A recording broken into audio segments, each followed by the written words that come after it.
Dnes sa bude vyťahovať špina, bude to veľmi pikantné video a v tomto videu si ukážeme obchodné praktiky nielen jednej konkrétnej agentúry marketingovej, ale aj viacerých.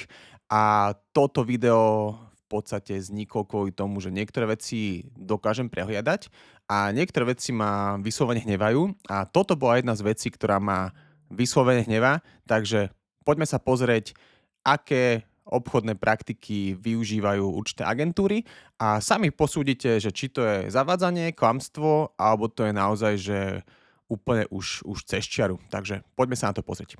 Ahojte, moje meno je Milan Fraňo, som web editor a SEO špecialista v UA Academy a v dnešnom videu sa pozrieme na jeden e-mail, ktorý došiel, je to šablónový e-mail, je to ako keby že cold emailing. A to, keď posielate e-maily rôznym firmám, tak samozrejme je úplne v poriadku. Keď sa jedná o B2B, to znamená B2B pre B2B, nič sa ako keby že neporušuje, to je absolútne v poriadku. Dôležitejší v tomto prípade je obsah toho e-mailu. Môžete si to prečítať v podstate celé, ale išlo tam o to, že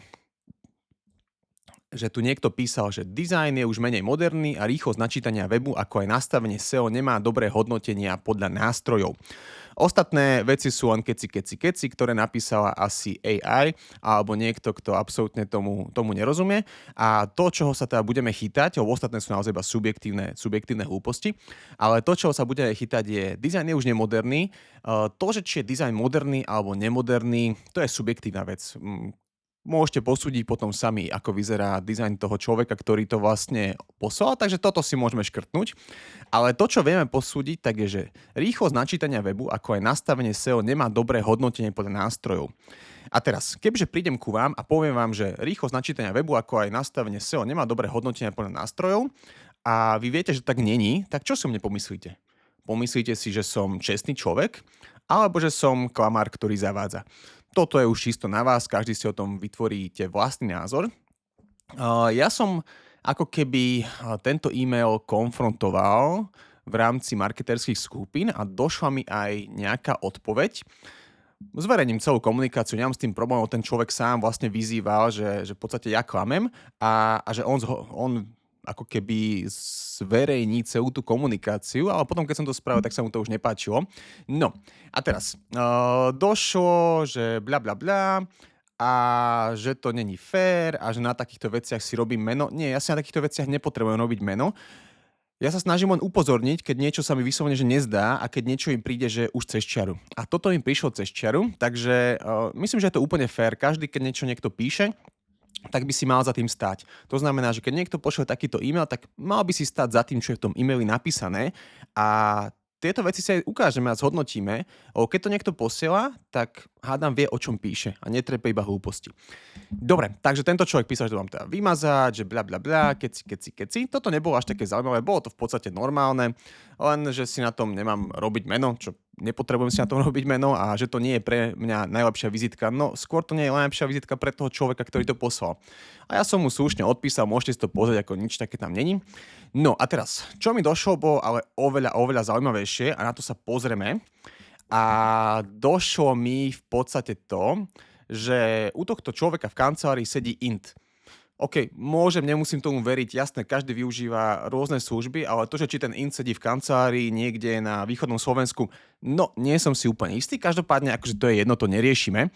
To, čo riešime je, že zbiera e-maily a pozerá nemoderné weby. Dobre, v tomto prípade sa splietol, lebo ten web nebol nemoderný, to je jedna vec, ale to je subjektívne, takže toto neriešime.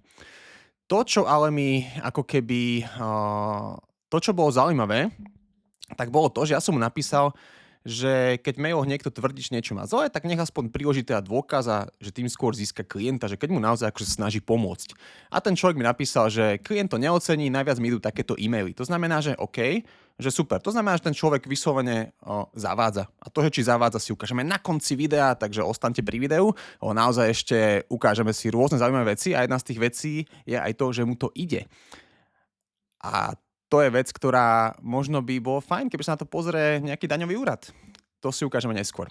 Dobre, a tu on píše, že SEO prioritne neriešime. No, majú na stránke, že riešia SEO, majú na stránke, že robia SEO.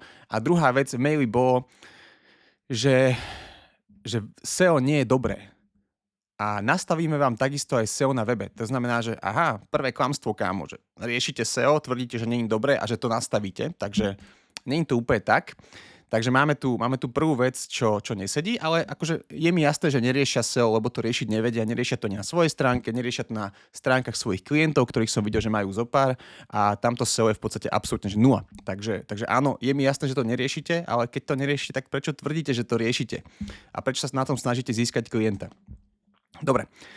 Ale to, čo bolo ešte zaujímavejšie, tak bolo napísané to, že nemáme na to čas, to znamená, že oni nemajú čas na svoje SEO, asi ani na klientské, keďže to neriešia, budiš, ale teda, že nemajú na to čas, lebo majú dosť zákaziek a aktuálne nepotrebujú riešiť SEO.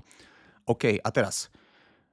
Idú nám takéto maily, to znamená, že idú nám takéto kvázi podvodné maily, super paráda, gratulujem vám a máte dosť zákaziek, gratulujem vám, aj keď sa nimi asi veľmi nechválite, keďže na webe ich nemáte zverejnené a ani vlastne v petičkách podpisov, kam si ich dávate, tak ich nemáte. Ale čo je teda zaujímavejšie na tom, tak je to, že táto firma nemá minimálne 2 roky, tretí rok asi tam bude tiež 0, kto vie, možno tam bude niečo, ale to znamená, že tá firma 2 roky nemá žiadne tržby.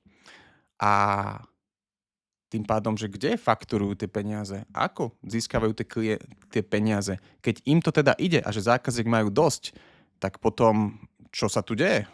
Kde je problém? A keď to vyzerá takto, tak asi tam je niekde problém taký, že tie peniaze sa možno niekde strácajú. Akože áno, berem, možno to ide na živnosť. Budiš, nechcem nejako nikoho súdiť, je to úplne v poriadku, normálna vec, aj na živnosť sa dá fakturovať. Tie peniaze potom môžete použiť a ďalšie také veci, má to nejaké výhody a nevýhody.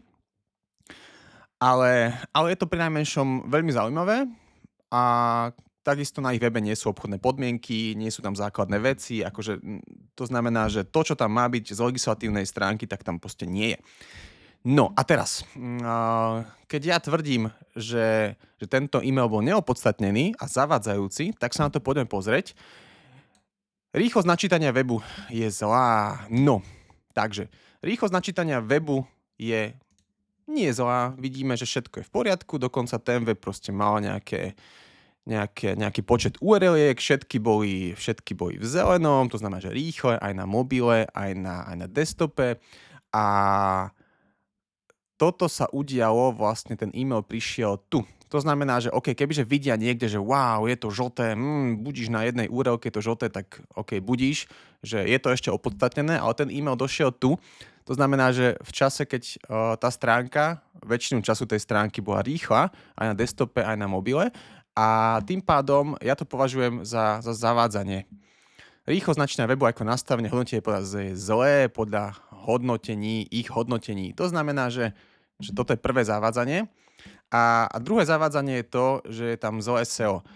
No, tak toto tiež nie je pravda, lebo kebyže sa pozrete alebo pozrú na tú stránku, tak by zistili, že nie. Aj pri tom počte domain rating oproti konkurencii, tom počte backlinkov a referring domén, tak tá stránka vlastne od nejakého roku 2022, tak ona prosperuje a ona funguje a ona stúpa a aj ďalej bude stúpať, sa nám robia ďalšie a ďalšie aktivity a táto stránka predbieha aj veľkých hráčov v tomto segmente, takže z môjho pohľadu tu je ten priamy dôkaz, že nie, že je to zavádzanie a oni to dokonca aj písali, že robili x-krát analýzy cez Loom a iné apky, ale nefungovalo to, že klient to neocení a že im ide toto. To znamená, že oni vedia, že to je bullshit, čo tu píšu a že to je zavádzanie, ale že vraj im to ide, teda takto im to asi ide. Dobre, čo ešte z môjho pohľadu je zaujímavé? Asi nič, ten Loom absolútne netuším, čo to je. OOM s jedným, s dvoma O, pozrieme sa na to. Free screen recorder on Mac. Aha, tak no, cez to sa nerobí SEO analýza, to iba nahráva obrazovku, takže super. Vy ste profesionáli, úplní profesionáli, čo vlastne aj dokazujete tým, ako sa vyjadrujete a ako to vyzerá u vás a vašich klientoch. Dobre, to je z môjho pohľadu asi všetko. Nechcelo sa mi to držať v hlave, kvôli to som toto publikoval teraz hneď a natočil to video. aby som to nemusel držať v hlave a aby som vám ukázal, že keď vám dojde takýto e-mail, tak treba si naozaj overiť, čo tam je, lebo mali sme aj prípad, kedy klient povedal, že nejdú nám kampane. A teraz, že ako viete, že vám nejdú kampane? Však reporting vám chodí, máte od nás spätnú väzbu, komunikujeme spolu na mesačnej, týždennej úrovni, tak ako viete, že vám nejdú kampane? Máte ROAS asi 15 a z čoho tvrdíte, že vám nejdú kampane? No lebo mne povedala nejaká agentúra, že sa nezobrazujú naše reklamy a má tá agentúra prístup do Analyticsu, do Google Ads účtu alebo do iných účtov, že nie, len nevidia tie kampane, tak nejdú nám kampane a oni nám to spravia lepšie ako vy. A že OK, dobre, tak ROAS 15, nech sa páči, môžu to dosiahnuť, ale ideálne, keby sa aspoň pozrú do tých kampaní, že či vôbec vedia sa tam prihlásiť a že či vôbec vedia, čo je Google Ads a Analytics a SEO a ďalšie veci, vyzeralo, že chalani to nevedeli a typujem, že toto bude asi nejaký podobný prípad. Takže treba si naozaj overiť, že čo tí ľudia tam píšu, aby sa nestalo to, že vám vlastne píšu veci, ktoré nevedia, nerobia a úmyselne zavádzajú. A keď chcete, napíšte mi do komentáru, čo si o tom myslíte vy. Možno si niekto myslí, že som úplný hajzlík, že robím takéto videá a možno si niekto povie, že aha, aj mne došli také e-maily a teraz je to smutné, keď na takýchto e-mailoch chytia nejakého klienta, ktorý im vlastne uverí a zaplatí tisíce eur, kto vie na aké ičo a či vôbec dostane od toho faktúru a pritom vlastne jeho výsledok je nula a ešte mu pokazia prácu, za ktorú platí možno mesiace, možno roky. Dobre, pokiaľ sa vám to páčilo, dajte like, dajte odber a ešte jedna pikoška. To, že nám chodia predžalobné výzvy za naše vyjadrenia, za naše články a videá, nie je žiadne tajomstvo. Ja som to už viackrát písal a je to úplne v poriadku, to znamená, že pokiaľ niekto cíti, že po tomto videu treba poslať predžalobnú výzvu, nech sa páči, naša advokátska kancelária sa na to rada pozrie a kľudne môžeme sa o tom vlastne pobaviť, či už v nejakom predžalobnom vyjednávaní alebo potom priamo na súde. Veľmi sa tešíme, aspoň si to povieme z očí do očí.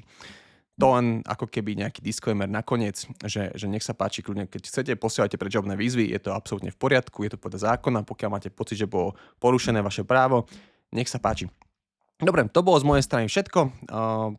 Vidíme sa a počujeme sa pri ďalšom videu.